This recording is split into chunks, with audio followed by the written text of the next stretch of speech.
ಹಾಸನದಲ್ಲಿ ಹೃದಯಾಘಾತದ ಸರದಿ ಮುಂದುವರಿತಾ ಇದೆ. ಅಂದರೆ ಹಾಸನ ಯುವಕ ಚನ್ನಪಟ್ಟಣದಲ್ಲಿ ಅಟ್ಯಾಕ್ಗೆ ಬಲಿಯಾಗಿರೋದು ಕೂಡ ಗೊತ್ತಾಗ್ತಾ ಇದೆ. 21 ವರ್ಷದ ಮದನ್ ನಿನ್ನೆ ರಾತ್ರಿ ದಿಢೀರ್ ಎದೆನೋವು ಕಾಣಿಸಿಕೊಳ್ಳುತ್ತೆ. ಈತನಿಗೆ ಆಸ್ಪತ್ರೆಗೆ ಸಾಗಿಸುವಂತಹ ಮಾರ್ಗ ಮಧ್ಯೆ ಮದನ್ ಮೃತಪಟ್ಟಿದ್ದಾರೆ.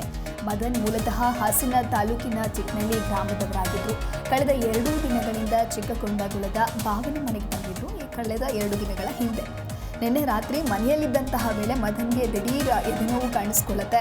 ಎದೆನೋವಿನಿಂದ ಮದನ್ ಅಲ್ಲಿಯೇ ಕುಸಿದು ಬೀಳ್ತಾನೆ. ಕೂಡಲೇ ಸಂಬಂಧಿಕರು ಆಸ್ಪತ್ರೆಗೆ ಕರೆದುಕೊಂಡು ಹೋಗಿದ್ದಾರೆ. ಆದರೆ ಅಷ್ಟರಲ್ಲೇ ಮದನ್ ಮೃತಪಟ್ಟಿದ್ದ. ಆ ಮೂಲಕ ಜಿಲ್ಲೆಯಲ್ಲಿ ಹೃದಯಾಘಾತದಿಂದ ಜೀವ ಕಳೆದುಕೊಂಡವರ ಸಂಖ್ಯೆ 34ಕ್ಕೆ ಏರಿಕೆಯಾಗಿದೆ. ಗಮನಿಸ್ತಾ ಹೋಗೋದಾದರೆ ಹಾಸನದಲ್ಲಿ ಸರಣಿ ಹೃದಯಾಘಾತ ಮುಂದುವರಿತಾನೇ ಇದೆ. ಸಾಕಷ್ಟು ಜನ ಹೃದಯಾಘಾತಕ್ಕೆ ಹಾಸನದಲ್ಲಿ ಬಲಿಯಾಗ್ತಾ ಇದ್ದಾರೆ.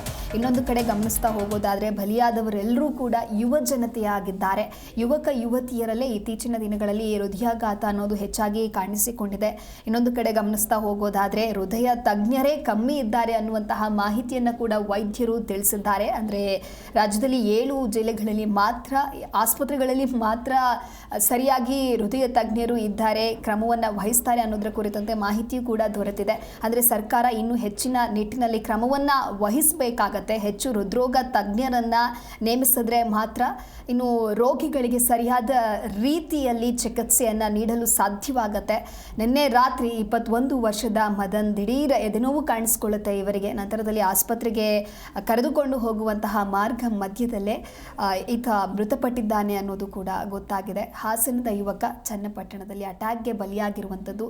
ಹೃದಯಾಘಾತದ ಸರಣಿ ಇದೇ ರೀತಿಯಾಗಿ ಹಾಸನದಲ್ಲಿ ಮುಂದುವರಿತಾ ಇದೆ.